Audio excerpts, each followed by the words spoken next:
পয়েন্টটা দিয়ে শুরু করেছি। আমরা 5700 বিএলওর কমপ্লেন দিয়েছিলাম। সেই কমপ্লেনের মূলে 1.1, 1.2, 1.3, 1.4 তাতে অধিকাংশ আমরা কেস টু কেস কমপ্লেন্স চেয়েছি। উনি আমাদের কাছে 3 দিন টাইম নিয়েছেন, কমপ্লেন্স নিয়ে নিবে এবং বিএলওদের সম্পূর্ণ তালিকা ইআরওরা ওয়েবসাইটে তুলবে উইথ ডেজিগনেশান। কারণ মিড ডে মিলের কুককেও বিএলও করেছে এমন তথ্য আমাদের কাছে আছে।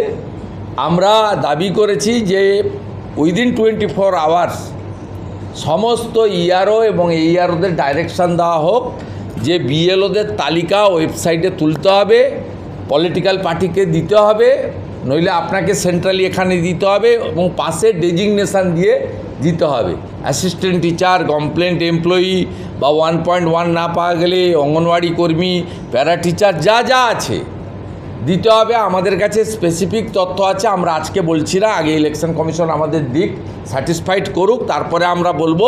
মিড ডে মিলের কুককেও বিডিওরা কোথাও কোথাও বিএলও করে দিয়েছে। কোন কোন জেলায় বেশি জালিয়াতি হচ্ছে এই সার্টিফিকেট ডকুমেন্টস?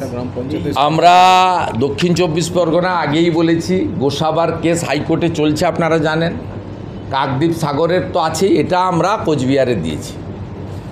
তুফানগঞ্জ থেকে সবচেয়ে বেশি করে এরা টার্গেট করে করছে দক্ষিণ 24 পরগনা, উত্তর 24 পরগনা, কুচবিহার, এইসব জেলাগুলো। তুফানগঞ্জ থেকে একটা অভিযোগ